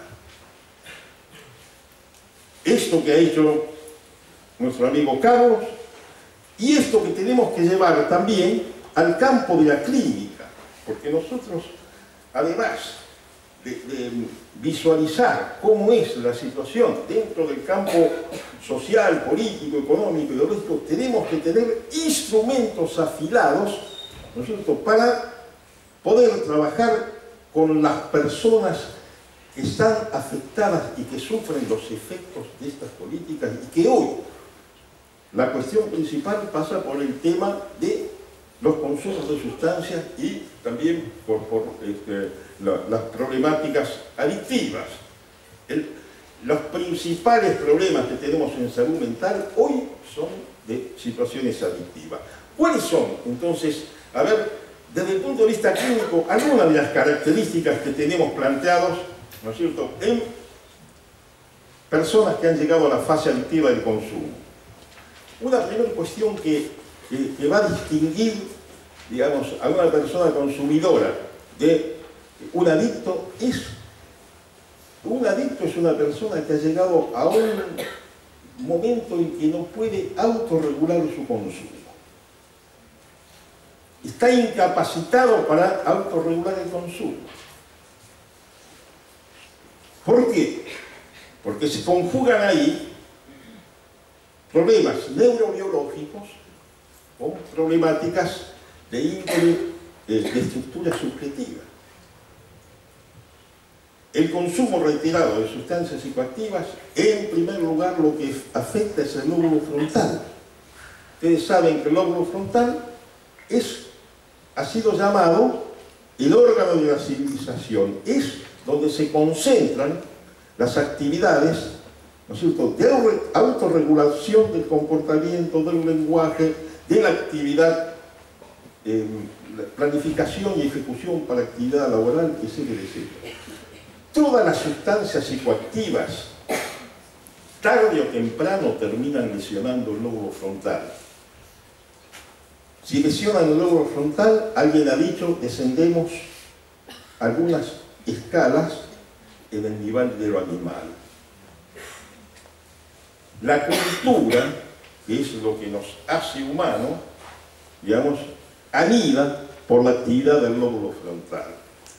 Entonces, la lesión del lóbulo frontal, más esta situación de omnipotencia mágica que se genera a partir del consumo de sustancias psicoactivas, hace que la persona no pueda autorregular, digamos, su consumo. Y entonces, no importa en el campo de la clínica si esa persona consume 2 o 3 o 4 veces al año. No es necesario que esté consumiendo todos los días. Pero el día que empezó a consumir, ingresa en esto que en la jerga se llama caravana y que no puede parar. Conjuntamente con esto, anulación del lóbulo frontal, van a aparecer esto que se llaman las 3, en el campo psicopatológico, las 3A. Anosognosia, anedonia y alexitimia. La anosognosia es la incapacidad que tiene una persona como para registrar su nivel de enfermedad. Si alguien cree que no está enfermo, entonces va a seguir consumiendo. La alexitimia es la incapacidad de sentir por el otro. Tenga presente que todas las sustancias psicoactivas provocan una situación de anestesia, no solamente corporal, sino también anestesia afectiva. Me decía, me acuerdo, muchacho en grupos terapéuticos, 20 años, y una familia más o menos constituida, decía, Horacio, yo sé que la tengo que querer a mi vieja, pero no siento nada, no siento nada. Sabía que ahora, aquel que no puede sentir nada, a ver, ¿cuál va a ser la traba que tiene como para, si le gusta un par de zapatillas de marca, fusilar al poseedor de esa marca de zapatillas? Y como hemos dicho en alguna vez, un pibe que mata a otro, y ocurre lamentablemente en nuestros barrios, por un par de zapatillas, ¿qué es? ¿Víctima o victimario? Es cierto, es victimario, pero también ese pibe, tengamos presente que se compró el discurso de la sociedad consumista, de la sociedad marketinera, de aquella que le vendió de que esa marca de zapatilla lo iba a conducir a la gran felicidad o al cielo. Cuando hay un vacío total, por esto que hablábamos hace un rato, por las carencias, uno cree que lo puede llenar a esto, ¿cierto?, con los marketings de los medios de comunicación. Entonces, anosognosia, alexitimia, anedonia, que es la incapacidad para sentir placer. Esto es, y entonces se buscan placeres espurios. Conjuntamente con esto, otra de las características que nos presentan las personas que han llegado a esta fase es severas alteraciones neurológicas, además de esto del lóbulo frontal, pero fundamentalmente en los dispositivos de liberación de neurotransmisores. Entonces, remito a ustedes, los neurotransmisores, anidan, digamos, en las terminales de las células nerviosas de determinados sistemas de células nerviosas y son fundamentalmente los responsables de la modificación del tono anímico. De hecho, los neurotransmisores sirven, están al servicio de la vida, pero producen modificaciones en el tono anímico. Las sustancias, las drogas, producen los defectos que producen justamente porque operan sobre estos sistemas y terminan agotándolos. Por lo tanto, cuando se ha llegado a la fase adictiva del consumo, esa persona ya no está incapacitada para producir dopamina, para producir serotonina, para producir adrenalina, y es por eso que en ese momento ya no busca el placer, sino busca equilibrarse. Necesita las sustancias para, en forma espuria, poder equilibrarse. Esto es lo que en la jerga se dice, este tipo está con, o yo estoy con manija.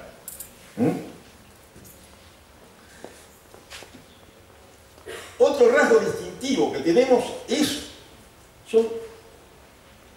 todos provienen, los que han llegado a la fase adictiva del consumo, estoy hablando del consumidor corriente, el que ha llegado a la fase adictiva del consumo,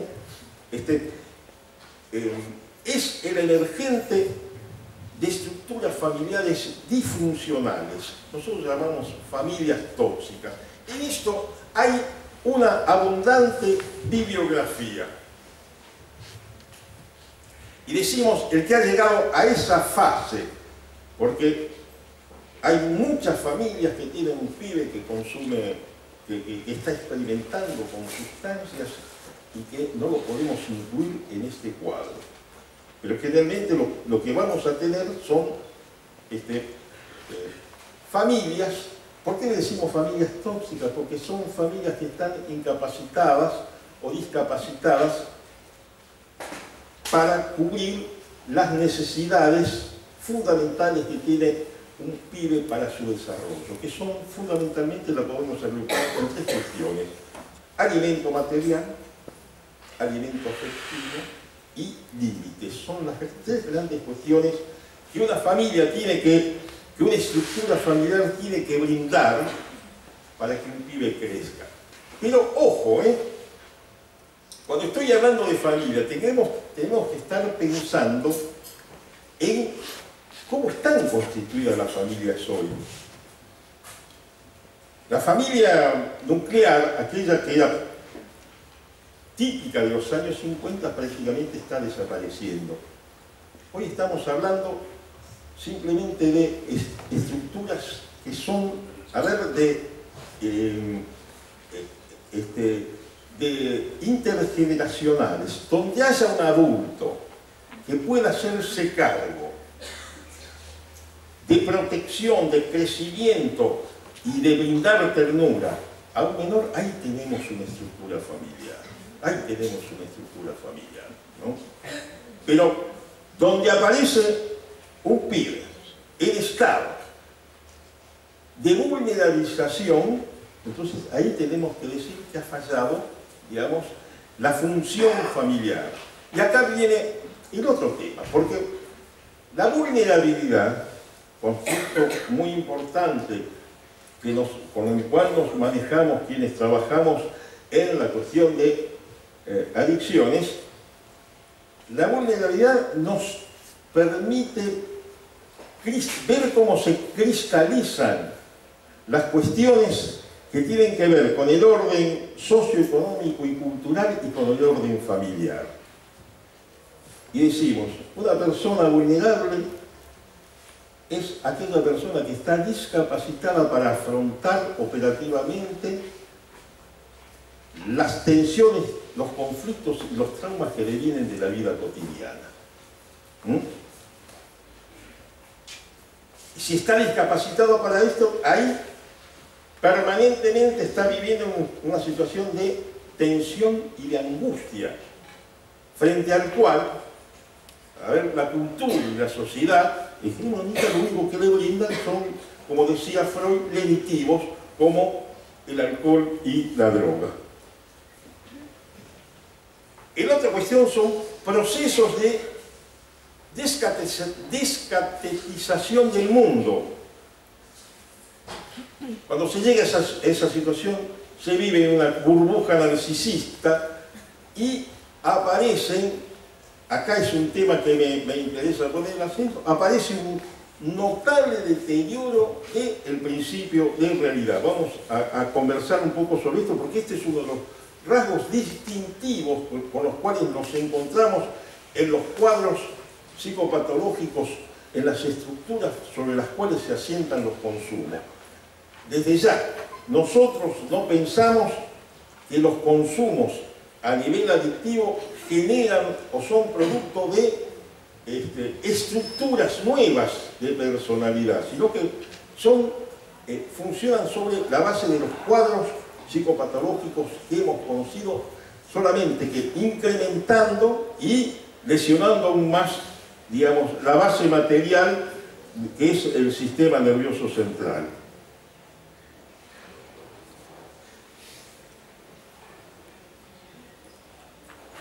Cuestiones que son corrientes es la desaparición del proyecto de vida y la sumisión al objeto droga. Es esto que, digamos, el profesor Pérez, que fue uno de los grandes psiquiatras que tuvimos como maestros, hablaba como síndrome de amputación de futuro. Una persona está incapacitada, ¿no es cierto?, para proyectarse, para verse, y si una persona no puede generar situaciones para el futuro, tampoco puede rescatar su pasado. Y si no hay pasado ni hay futuro, esa persona está condenada a vivir en el mero presente. Y por lo tanto desaparece, no solamente él desaparece, sino desaparece también su identidad, en tanto y cuanto la identidad está sentada, ¿no es cierto?, en relaciones y en vínculos que son históricos, sociales, familiares, individuales, etcétera, etcétera. Relaciones de pareja, relaciones de afecto reemplazadas por alianzas perversas con grupos de pares. En los grupos terapéuticos es corriente sentir de que los efectos que provocan los consumos de sustancias, cuando estamos hablando con pacientes adictos, digamos, generan mucho más flash, ¿no es cierto?, que la relación con una mujer o con una pareja. Y que por lo tanto hay una degradación, ¿no es cierto?, en relación a los vínculos sustanciales que tiene que establecer una persona con su pareja. Otro aspecto que aparece en la clínica son vínculos simbióticos con la figura materna y sociabilidad sincrética con otros consumidores. Voy a explicar después lo que es el tema de sociabilidad sincrética y cierro con otra característica que es la fascinación con el objeto droga. Es decir, la droga se impone de tal manera, con tal fuerza, que la persona queda encadenado. Fíjense, Oliver Stein, que lo decía uno de los grandes maestros en estas cuestiones, él nos enseñaba de que la clínica tiene que pasar, ¿no es cierto?, por desfascinar a la persona que ha quedado alienada, que ha quedado sujetada al objeto droga, tiene que desfascinarlo y ir al rescate de esa personalidad alienada en la droga.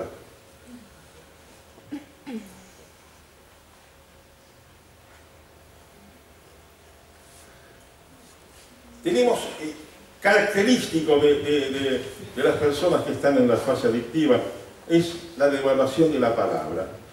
El discurso está atravesado por la mentira, por la manipulación.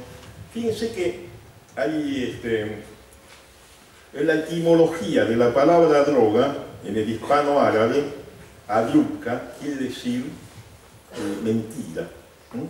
Y el adicto es una persona, digamos, que ha devaluado, ha quitado el significado de las palabras y las palabras dicen lo que él quiere que se diga. Además, es una persona que tiene, un despliegue, ¿no es cierto?, de manipulación hacia el otro. Dificultades para el control pulsional, conductas de acting, debilitamiento, fundamentalmente el debilitamiento de las estructuras yoicas.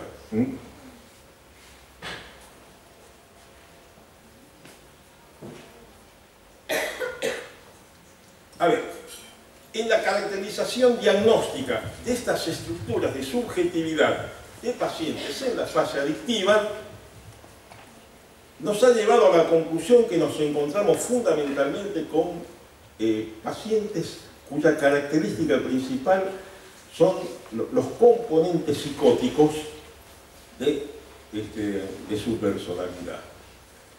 No hay acuerdo unívoco sobre si personas con estructuras neuróticas pueden llegar a la fase adictiva del consumo, pero en la clínica nos vamos a encontrar en forma recurrente con pacientes que pueden ser caracterizados como drogodependientes y que tienen estructuras psicóticas, estructuras de borde, cuadros melancólicos, cuadros narcisistas.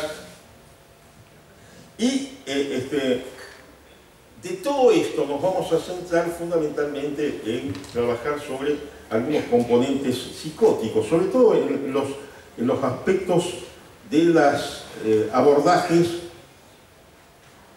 clínicos a través de grupos terapéuticos. Fíjense, retomamos de Freud, dos trabajos de Freud, neurosis y psicosis, y la pérdida de la realidad en las neurosis y en la psicosis. ¿Qué nos plantea Freud? Que las neurosis son el resultado de un conflicto entre el yo y el ello. Y mientras que en la psicosis, digamos, el desenlace análogo de una perturbación entre el yo y el mundo exterior. Ese es el signo distintivo, la diferencia que tendríamos entre neurosis y psicosis.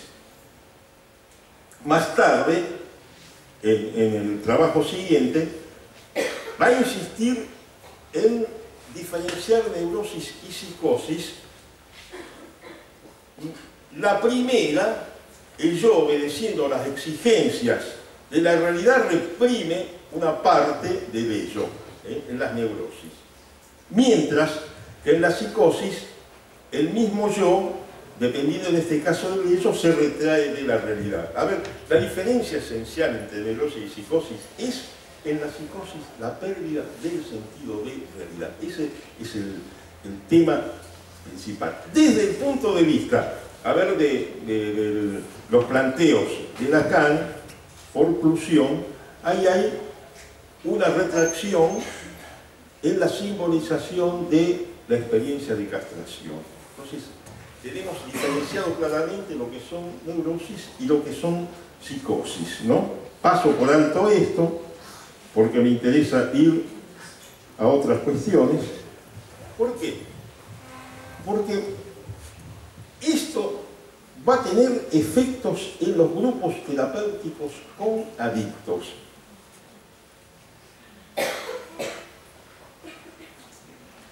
Uno de los tantos problemas que debemos abordar los terapeutas de grupo en esta situación es caracterizar el tipo de lazo que tienen los participantes o los miembros del grupo. En este caso vamos a recurrir también a otro psicoanalista que transitó por nuestro medio, que es Blecher, que ha postulado la vigencia en todo grupo de un tipo de relación que paradójicamente es una no relación, en el sentido de individualización. Él le va a llamar a esto la sociabilidad sincrética por oposición a la sociabilidad por interacción, que es la que nosotros conocemos frecuentemente. ¿Por qué traemos esta cuestión de Blecher?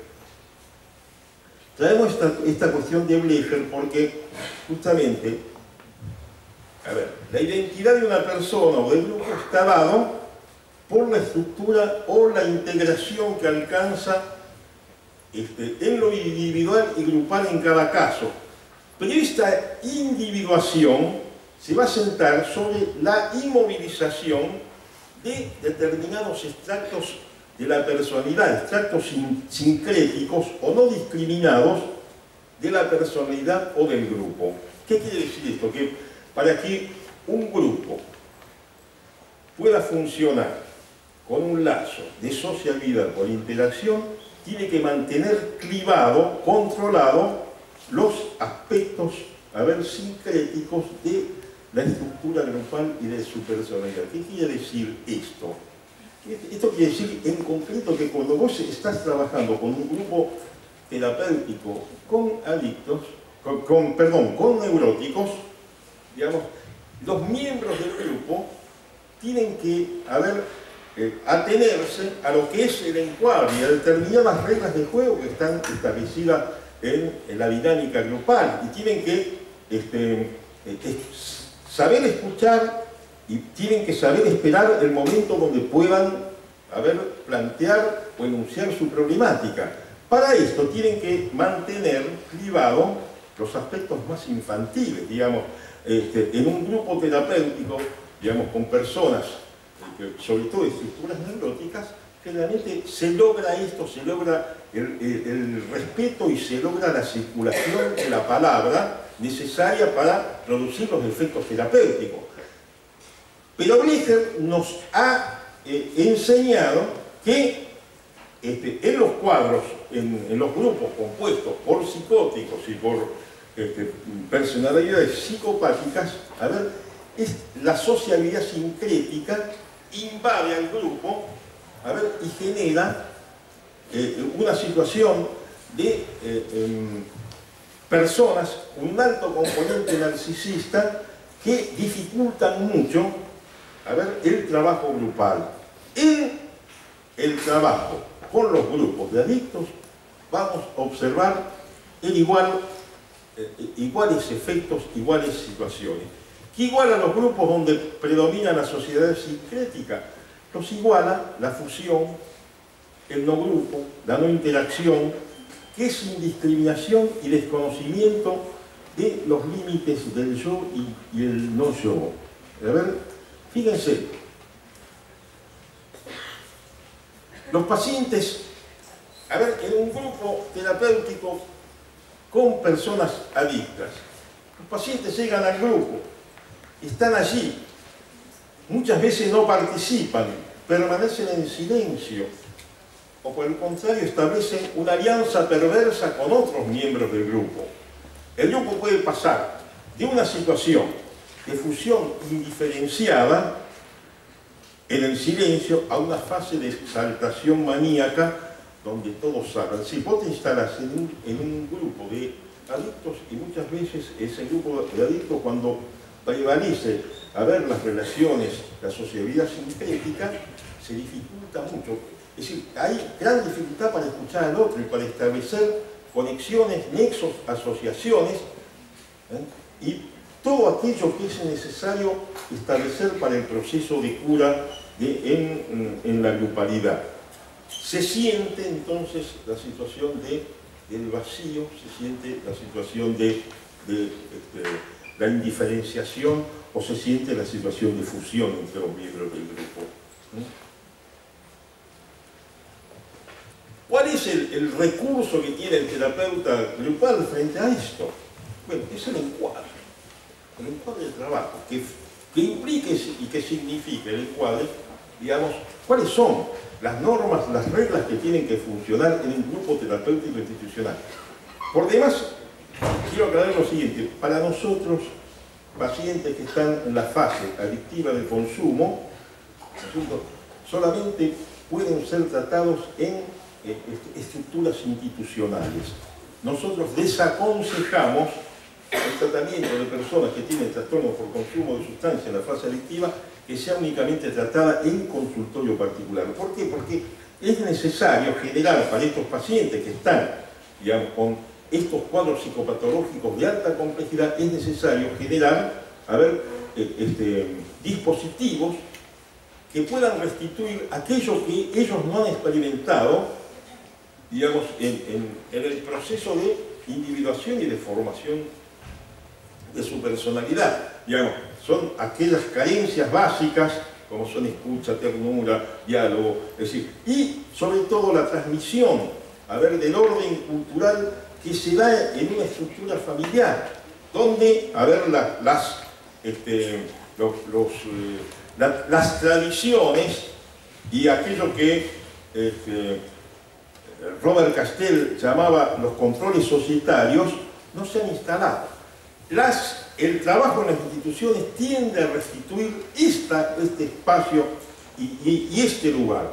Entonces, el terapeuta funciona dentro de un encuadre institucional y ese encuadre va a tener alguna función. En primer lugar, ese encuadre es un marco teórico desde donde uno significa los procesos patológicos y los procesos de salud y enfermedad. Pero además es un lugar donde se reglan las relaciones que tienen que establecer los miembros del grupo entre sí. Pero además, digamos, es un lugar desde donde el terapeuta va a trabajar con la emergencia de las relaciones transferenciales y contratransferenciales. Por eso, digamos, en los grupos terapéuticos con adictos, vamos a nombrar algunos de los objetivos o de los efectos que se producen trabajando allí. Uno es el grupo terapéutico con adictos en esta tiene que asentarse fundamentalmente en funcionar de acuerdo al principio de realidad. Es decir, nosotros desaconsejamos, por lo menos en los primeros momentos, que favorecer situaciones de regresión operativa que pueden darse en los grupos terapéuticos. ¿Cuáles son las regresiones más comunes y frecuentes? Que alguien venga al grupo y que plantee que está angustiado porque se acordó de una situación que pasó con el padre, con alguna figura significativa. Entonces el grupo entra en una situación de regresión operativa que cuando uno está trabajando con pacientes neuróticos, efectivamente puede dar es necesario el trabajo. Pero en estos pacientes con una gran dificultad en la construcción yógica, con prácticamente muchos de ellos donde las partes inconscientes están jugadas permanentemente sobre la situación grupal, favorecer situaciones regresivas puede resultar iatrogénico en el sentido de generar más patologías. En este sentido, entonces, favoreciendo el principio de realidad, favorecer el funcionamiento de las estructuras yógicas. ¿Qué quiere decir? Favorecer el funcionamiento de estructuras yógicas, que es escuchar, reflexionar, trabajar sobre los discursos de la cotidianidad, o sea, qué es lo que el paciente trae de su medio familiar o social, y poder establecer entonces relaciones, nexos, comparaciones, discriminaciones, todo esto que favorece el fortalecimiento de las estructuras yógicas, que es esto, ver, sentir, pensar. Porque, justamente el encuadre lo que nos permite es, limitar la emergencia de las descargas emocionales que a veces son emergentes de estas estructuras altamente lesionadas. Por eso decimos, nosotros construir condiciones que posibiliten el primado de la discriminación cognitiva, ¿no es cierto? Favorecer estas funciones, pensar, reflexionar. Fíjense, nosotros con grupos terapéuticos tenemos grupos que funcionan en el centro de día, de mañana, son pibes que van 16, 17, 18 años, 19 años.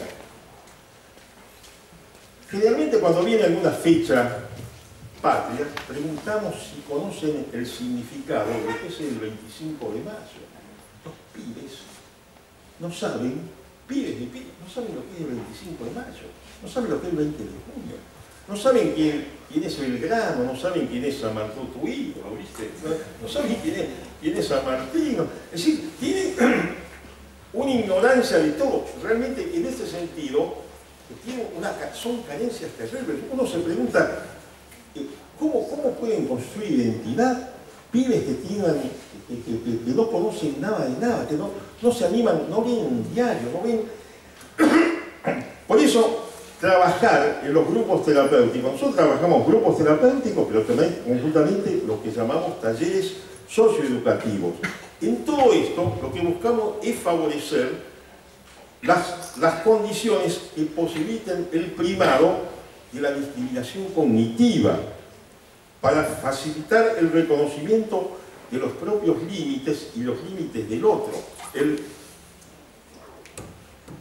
Y en este sentido, activar el pasaje de esto que se nos aparece con los pibes de disociación psicótica a la integración depresiva. Mientras los pibes están funcionando, a ver, con un alto componente narcisista, no pueden escuchar al otro, no pueden metabolizar el discurso del otro, y hay un regodeo exclusivamente sobre su problemática. Entonces, en un grupo terapéutico que está trabajando en esas condiciones, que es generalmente cómo abre un terapeuta de grupo esto. Hace una apelación al discurso de la vida cotidiana. ¿Por qué? Porque en la vida cotidiana, en el discurso de la vida cotidiana son las experiencias más inmediatas, más sensibles, más importantes que traen. Simplemente a ver con esto, ¿cómo están hoy? En un grupo donde hay neuróticos, uno trae una alusión a un conflicto de su casa y otro puede asociar y enlazar, y se va generando por resonancias y por, situaciones especulares, se va abordando un objeto que pasa a ser el tema central de la sesión grupal de ese día. Hay como una melodía que tiene que ir entrelazando, digamos, el terapeuta grupal, donde va recogiendo, a partir de los discursos de lo cotidiano, cuál es el tema central. Para eso, ¿desde dónde apela esto el terapeuta? Y lo apela desde el encuadre, pero también desde aquello que se llama lo contratransferencial, que son los sentimientos que le provoca la presencia, el discurso y los sentimientos del otro, del paciente. Entonces, el terapeuta grupal se sumerge en esta corriente y desde ahí enuncia lo que cree que es necesario enunciar. A veces puede ser una construcción, a veces puede ser un interrogante, a veces puede ser una pregunta, a veces puede ser una observación. El terapeuta grupal tiene múltiples recursos. A veces se puede apelar a una dramatización, pero esto siempre y cuando el terapeuta pueda olfatear de que aquí tenemos resonancias de una sociabilidad por interacción. Pero cuando prima la sociabilidad sincrética, ¿con qué nos encontramos? Con personas encapsuladas, cada una, digamos, en su propia discurso, en su propia problemática, y entonces a veces el terapeuta grupal tiene que hacer esfuerzo como para decir, fíjense una cosa, fulano dijo tal cosa, dijo que en la casa ayer tuvo problemas con su mujer, etcétera, etcétera.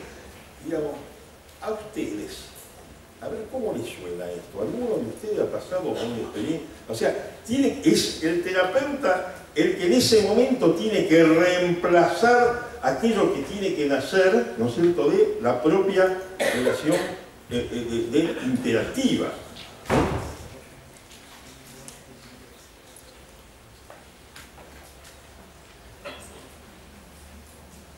Sí.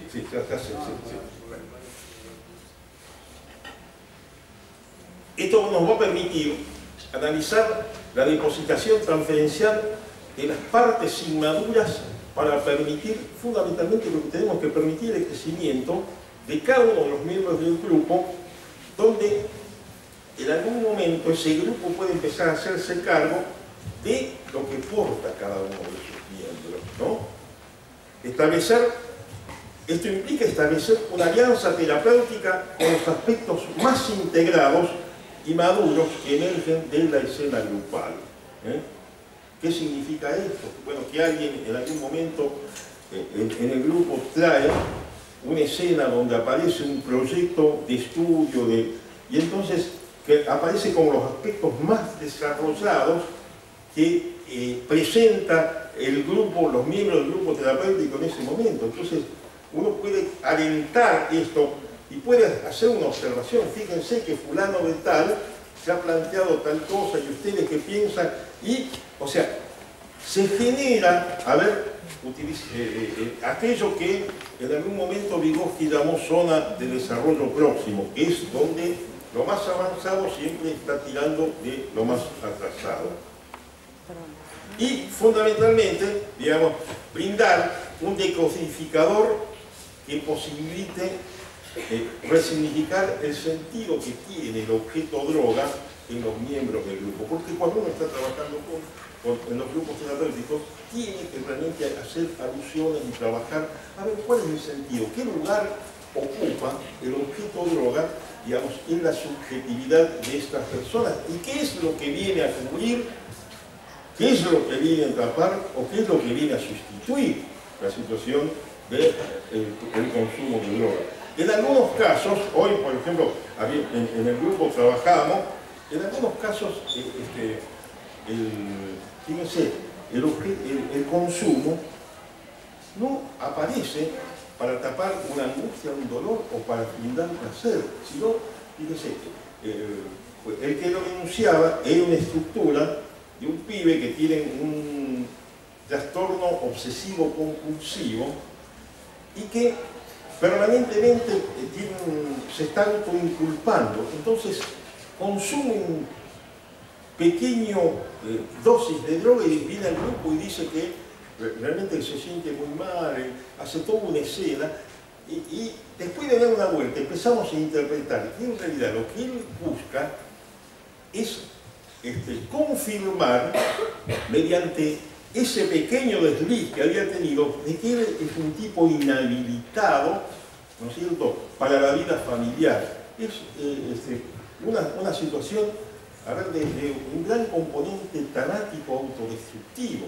donde, fíjense, la droga no siempre tiene el mismo sentido en todas las personas con las cuales están consumiendo, sino que es función, digamos, del terapeuta de poder afilar la escucha para ver en cada momento qué es lo que está jugado en la situación de consumo. Bueno,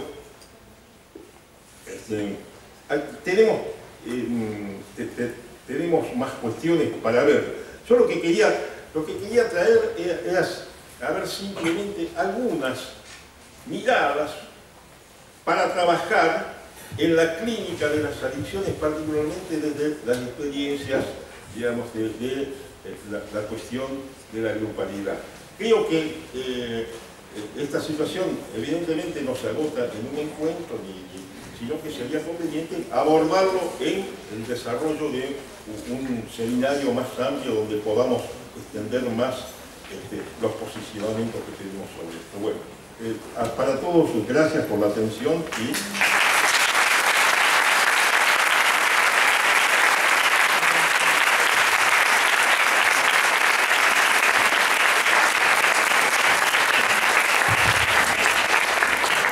Antes de que se vayan, dos cosas les quiero anunciar. El primero, que está el libro acá a disposición de ustedes, ideal para la cartera de la dama y para el bolso del caballero, como siempre lo decimos. Un libro de casi 600 páginas a solamente 200 pesos. Así que con una evita y un roca, o dos rocas o dos evitas, se lo pueden llevar. Y como en cualquier feria del libro, del autor al lector, una dedicatoria. Esa es la primera cosa. Vivimos de estas cosas, por lo menos hasta diciembre, después veremos. La otra cosa que le quiero contar es en esto que decía Horacio al principio.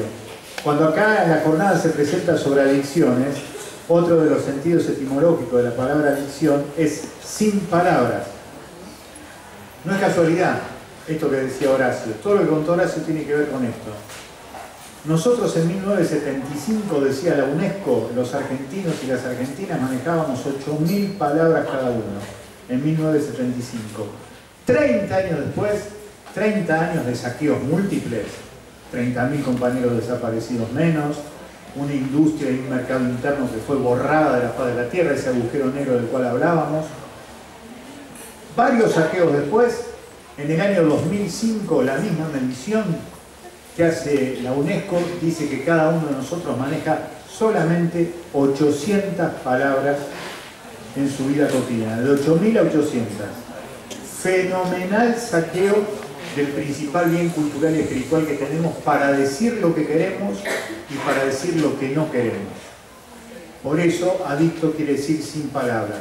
Como dijo Horacio muchas veces, los pibes ni siquiera pueden llegar a decir no como es el futuro que imaginan porque no lo imaginan. no como fue el pasado porque ni siquiera lo tienen en cuenta. No pueden llegar a imaginar un sueño, una esperanza, una cuestión de vida. Por eso, no es casual, el saqueo de las palabras que nos hace adictos sin palabras nos lleva a otras adicciones.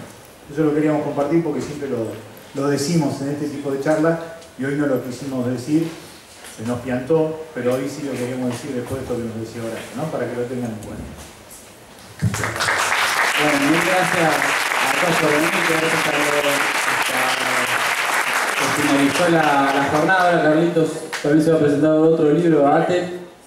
Bueno, mucha suerte. Y bueno, mil gracias Horacio y claro, la verdad, siempre un placer. Yo digo,